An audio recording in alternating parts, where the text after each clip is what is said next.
तो हाँ जी भाई जनता, क्या हाल चाल। आई होप सब बढ़िया चल रहा होगा। आज बारी आ गई डे 6 पे रे ऑप्टिक्स की। रे ऑप्टिक्स का कंप्लीट रिवीजन करने वाले माइंड मैप की हेल्प से इस आने वाले 20 से 25 मिनट में कंप्लीट रिवीजन हम कर लेंगे।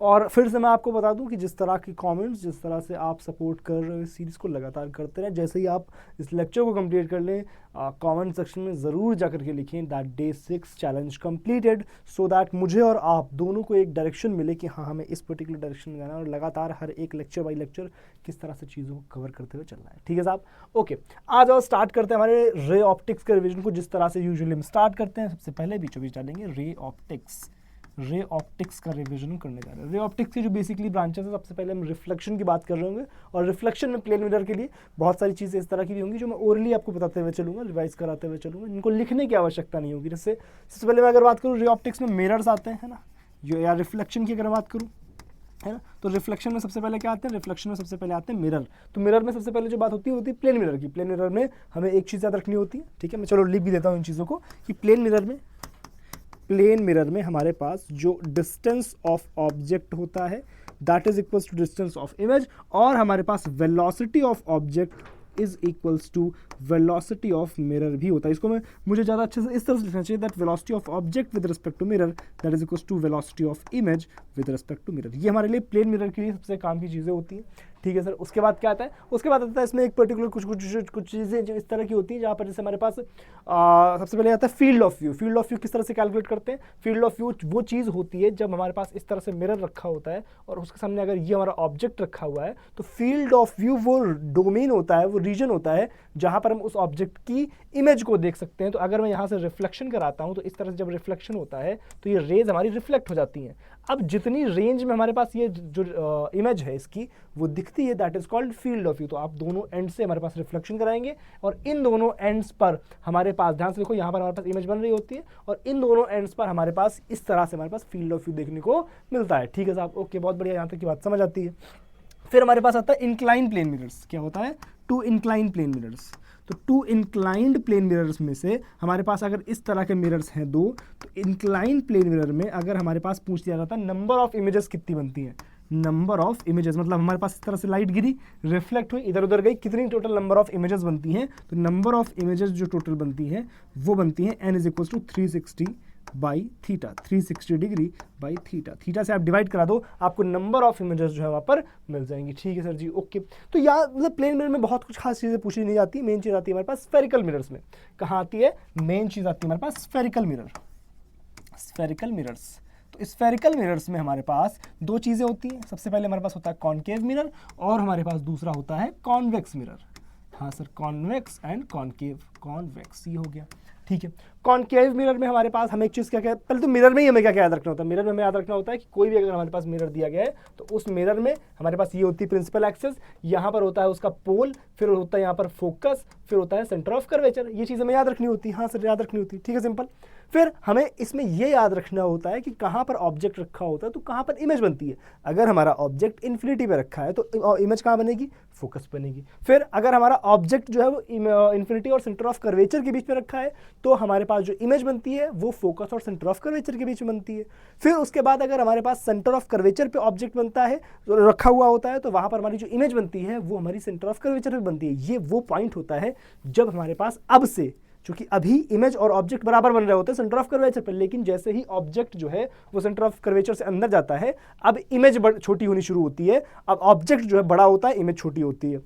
लेकिन जब तक पहले रहा था हमारे पास ऑब्जेक्ट, तब तक हमारे पास इमेज छोटी थी और ऑब्जेक्ट बड़ा था। इसके बाद में ऑब्जेक्ट छोटा, इमेज बड़ी। शायद मैंने उल्टा बोल दिया, बट अभी मैं सही बोल रहा हूँ कि अगर इस सेंटर ऑफ कर्वेचर के पहले था हमारे पास ऑब्जेक्ट तो वहाँ पर इमेज छोटी बन रही थी, लेकिन सेंटर ऑफ कर्वेचर के बाद में आ जाएगा तो यहाँ पर इमेज बड़ी बनती है। ठीक है सर, ओके।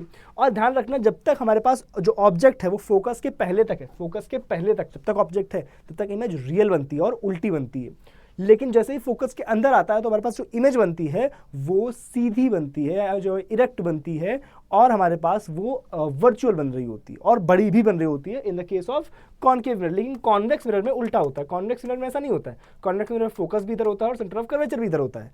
तो पहली बात, अगर हमारे पास जो ऑब्जेक्ट है जो इन्फिनिटी से लेकर के पोल के बीच में कहीं पर भी है, तो उसकी इमेज जो बन रही होती है वो फोकस और पोल के बीच में कहीं पर बन जाती है और उल्टी सीधी बनती है और हमारे पास वर्चुअल बन रही होती है और छोटी भी बन रही होती है। लेकिन जब हमारे पास ऑब्जेक्ट इन्फिनिटी पे, प्योरली इन्फिनिटी पे रखा होता है तो वहाँ पर हमारी जो इमेज है वो फोकस पर बन रही होती है। इसके ग्राफ आप भी अगर कभी पूछ लिए जाते हैं तो हमारे पास इस तरफ को मैं v दिखाता हूँ, इस तरफ को मैं u दिखाता हूँ, तो हमारे पास अगर मैं बोलूँ कि यहाँ पर हमारे पास अगर फोकस है तो जब हमारे पास ऑब्जेक्ट नेगेटिव इन्फिनिटी पर होता है तो हमारी इमेज जो है वो हमारे पास फोकस पे ऑलमोस्ट बन रही होती है, वो हमारे पास फोकस पे बन रही होती है। लेकिन जैसे जैसे ऑब्जेक्ट जो है पास आता है वैसे वैसे इमेज जो है हमारे पास दूर जाती है नेगेटिव में ही।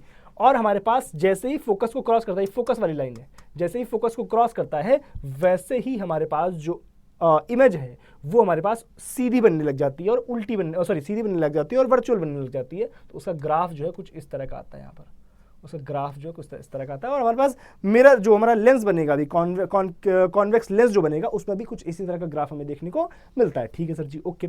फिर आता है इसमें वेलोसिटी ऑफ मिरर्स, या पहले मैग्निफिकेशन लिख लेते हैं, मैग्निफिकेशन। फिर क्या आता है इसमें मैग्निफिकेशन। मैग्निफिकेशन क्या होता है, m is equals to HI upon HO that is equals to what, minus का V अपॉन U। फिर आता है इसमें मिरर फार्मूला। मिरर फार्मूला क्या होता है, मिरर फार्मूला होता है हमारे पास 1 अपॉन F बराबर 1 upon V plus 1 upon U। U हमेशा निगेटिव रहेगा क्योंकि हम कोशिश करते हैं कि हमारी जो ऑब्जेक्ट है उसको हम निगेटिव लेते हैं। तो फोकल लेंथ हमारे पास कॉनकेव मिरर के लिए फोकल लेंथ कॉनकेव के लिए हमारे पास निगेटिव लेंगे और कॉन्वेक्स के लिए हमारे पास पॉजिटिव ले लेंगे, कॉन्वेक्स के लिए पॉजिटिव ले लेंगे ताकि हम इजीली, क्योंकि साइन कन्वेंशन बहुत इसमें कंफ्यूज करता है किसी बच्चे को। साइन कन्वेंशन को हमेशा ढंग से समझना, कब हमारे पास नेगेटिव बन रहा है, कब पॉजिटिव बन रहा है, ऊपर बन रहा है तो पॉजिटिव है, नीचे बन रहा है तो नेगेटिव है, दाएं, मतलब हमेशा ध्यान रखना कि जिस तरफ से काम की रेज आ रही है, जैसे हमारे पास मान लो इस तरह से ये मिरर था तो ऑब्जेक्ट इस तरफ को है, तो अगर इधर से आ रही है काम की रेस तो हमेशा हम पोल पर खड़े होकर के इस डायरेक्शन को पॉजिटिव और इस डायरेक्शन को नेगेटिव ले लेंगे, ऊपर की डायरेक्शन को पॉजिटिव और नीचे की डायरेक्शन को नेगेटिव ले लेंगे। सिंपल, ठीक है सर जी, ओके। फिर इसमें आता है वेलोसिटी इन मिरर्स। ठीक है, फिर से मैं डाल लेता हूँ रे ऑप्टिक्स। हमारा क्या चल रहा है, रे ऑप्टिक्स। और इसमें दूसरी चीज जो आती है वो आती है वेलोसिटी इन मिरर्स। तो हमेशा ध्यान रखना, मैं तुम्हें बहुत सिंपल फंडा बता रहा हूं कि जब भी वेलोसिटी की बात करी जा रही है, वेलोसिटी हमारे पास निकालना हो, चाहे वो मिरर हो चाहे हमारे पास लेंस हो, हमेशा क्या करना है, हमें बेसिक रिलेशन लिखना होता है जो हमारा यूवी और एफ में होता है। जैसे हमारे पास यहां पर ये रिलेशन था यूवी, आप यूवी में रिलेशन लिखो, डिस्टेंस ऑफ इमेज और डिस्टेंस ऑफ ऑब्जेक्ट में आप रिलेशन लिखो, और उस रिलेशन को हमेशा जब आप डिफरेंशिएट करते हो विद रिस्पेक्ट टू टाइम तो आपको वेलोसिटीज में रिलेशन देखने को मिल जाता है। तो उसी तरह से जब हम इस रिलेशन को डिफरेंशिएट करते हैं तो हमारे पास रिलेशन जो आता है वो ये आता है that velocity of image with respect to mirror that is equal to minus का v square by u square और into velocity of object with respect to mirror. या इसको आप इस तरह से भी लिख सकते हो that velocity of image minus velocity of mirror that is equal to minus का v square by u square और velocity of object minus velocity of mirror. अब अभी जेई ने एक बार सवाल इसका पूछ लिया था एक्सीलरेशन का, हालांकि वो लेंस में पूछा था उसने, बट हमें ध्यान रखना है कि हम जब इस रिलेशन को डिफरेंशिएट करते हैं, तो हम वेलोसिटी के रिलेशन पे पहुंचते हैं, और अगर हम वेलोसिटी के रिलेशन को डिफरेंशिएट कर देंगे तो हम एक्सीलरेशन पे पहुंच जाएंगे, और ये बहुत इंपॉर्टेंट रिजल्ट होता है। अभी जेई ने सिर्फ एक सवाल पूछा उस पर, लेकिन और भी पूछे जाने की संभावनाएं लगातार बनी हुई है। ठीक है सर, ओके, बहुत बढ़िया, यहाँ तक की बात समझ आती। फिर इसमें आता है हमारे पास लॉन्गिट्यूडनल मैग्निफिकेशन। फिर क्या आता है हमारे पास, लॉन्गिट्यूडनल मैग्निफिकेशन का मतलब क्या होता है, लॉन्गिट्यूडनल मैग्निफिकेशन का मतलब होता है कि हमारे पास ऑब्जेक्ट अगर इस तरह से रखा हुआ है, ये हमारे पास इस तरह से अगर ऑब्जेक्ट रखा हुआ है, किस तरह से रखा हुआ है सर, इस तरह से ऑब्जेक्ट अगर रखा हुआ है, तो इसके लिए हम क्या करते हैं, इसके लिए हमेशा हम दोनों पॉइंट्स को पकड़ते हैं, और हम इसकी इमेज अलग बनाते हैं, और दोनों के बीच की डिस्टेंस निकाल देते हैं। वहां से हमें बेसिकली लेंथ ऑफ इमेज मिल जाती है। तो बेसिकली लॉन्गिट्यूडनल मैग्निफिकेशन क्या है, ML that is equals to LI length of image upon length of object, यहां से हम चीजों को कैलकुलेट करते हैं। ठीक है सर जी, ओके, बहुत बढ़िया, अच्छा लगा, यहाँ तक कोई दिक्कत नहीं है। नेक्स्ट, ये हम बात कर रहे थे अभी तक मिरर की। मिरर में हमारा चाहे हम किसी भी चीज़ की बात करें, मिरर में यही सवाल हमारे पास पूछे जाते हैं। ठीक है सर, ओके। नेक्स्ट चीज इसमें आती है स्फेरिकल सर्फेसेस। क्या आती हैं, स्फेरिकल रिफ्रैक्शन की बात पहले कर लेते हैं। रिफ्रैक्शन में क्या क्या याद रखना होता है सर, रिफ्रैक्शन में सबसे पहले जैसे आपको हमारे पास जो रिफ्लेक्शन होता है इसके लॉज बेसिक तो आपको याद रखने ही होते हैं कि हमारा I is equals to R है ना, I is equals to R होता है। उसी तरह से हमारे पास जब मैं रिफ्रैक्शन की बात कर रहा होता तो स्नेल्स लॉ बहुत ज्यादा काम की चीज होती है, N1 sin I is equals to N2 sin R है ना।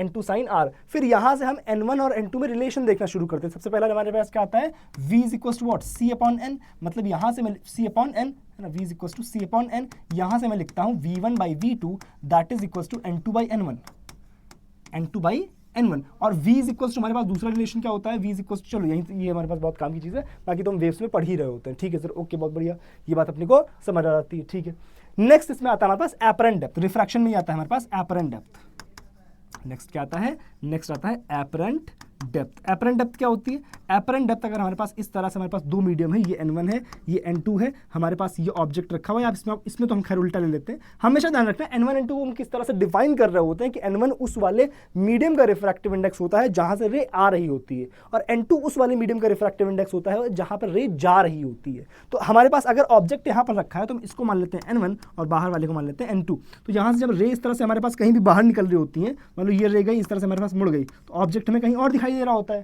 तो ऑब्जेक्ट हमें दिखाई दे रहा होता है डी डैश पे, और इमेज इमेज जो दिखाई दे रही होती है हमें, वो दिखाई दे रही होती है डी डैश पे, लेकिन ऑब्जेक्ट एक्चुअली कहाँ रखा होता है, डी पे। तो यहाँ पर हमारे पास जो एपरेंट डेप्थ का फॉर्मूला आता है वो क्या आता है, D dash by D that is equals to N2 by N1, that is equals to N2 by N1। यहाँ से निकालते हैं एपरेंट डेप्थ। ठीक है सर, ओके। दूसरी चीज में क्या आती है, एक आता है लैटरल शिफ्ट, एक क्या आता है लैटरल शिफ्ट। लैटरल शिफ्ट क्या होती है कि अगर हम इस तरह से हमारे पास ऑब्जेक्ट कोई भी लाइट इस तरह से गिरती है तो वहां पर वो इस तरह से जानी चाहिए, है ना, इस तरह से जा रही है, यहाँ पर इस तरह से जाएगी, तो वो कितनी शिफ्ट हो जाती है, ये जो शिफ्ट है वो कितनी होती है, इसका फॉर्मूला क्या आता है, इसका फॉर्मूला आता है T is equals to S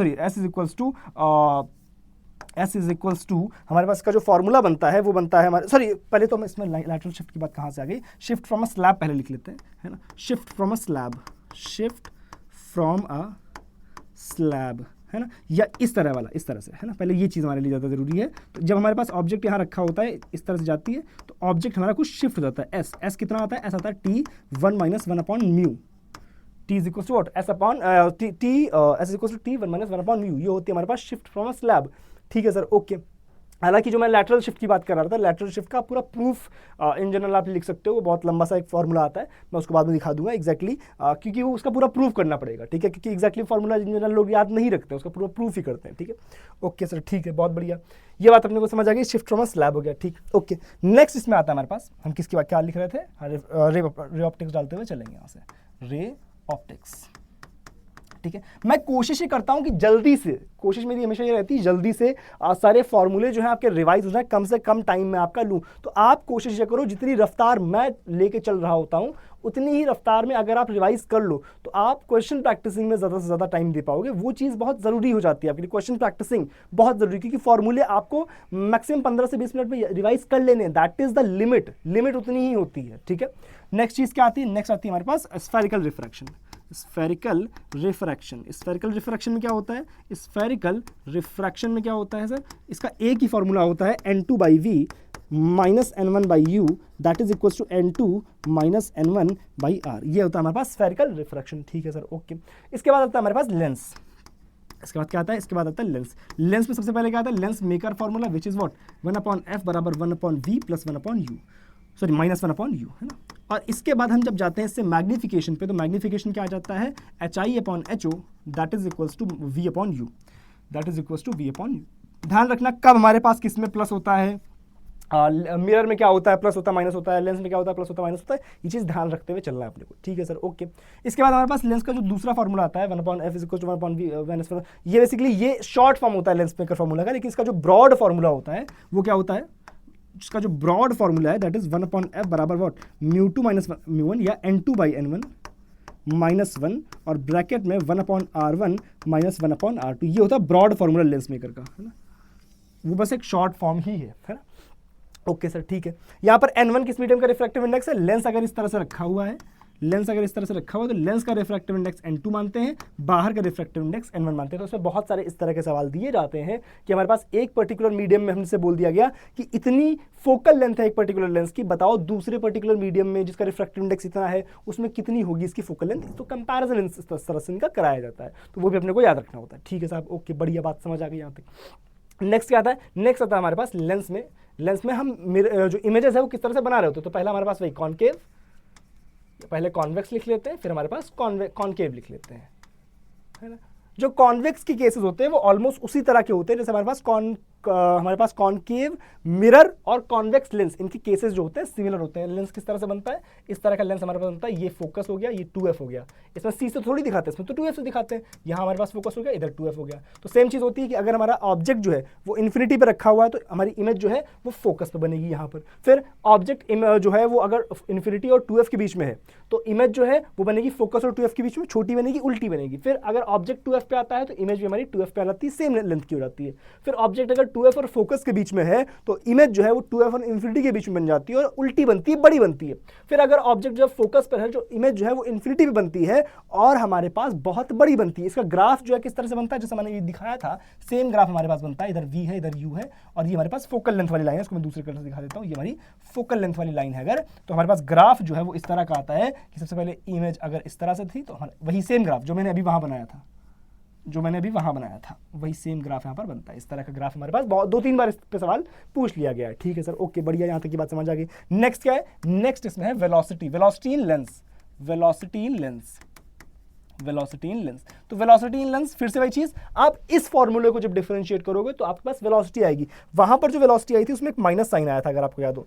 तो वहां पर अगर पॉजिटिव था, जो हमारा एग्जैक्ट फॉर्मूला था, ये फॉर्मूले में पॉजिटिव था तो वेलोसिटी में नेगेटिव आया था। यहां पर फॉर्मूले में नेगेटिव है तो वेलोसिटी में पॉजिटिव आएगा, यानी velocity of image with respect to mirror, यानी velocity of image minus velocity of mirror, that is equal to v square by u square और ब्रैकेट में velocity of object minus velocity of mirror. v square u square क्या है, वही v is distance of image और u क्या है, distance of object, right. Okay sir, ठीक है, बढ़िया, यहाँ तक की बात अपने को समझ आती है। ठीक है, फिर से वही चीज है कि अगर तुमसे एक्सीलरेशन पूछा जा रहा है तो आप इस वाले रिलेशन को वापस से डिफरेंशिएट करोगे, आपको जो है एक्सीलरेशन भी मिल जाएगा यहाँ से।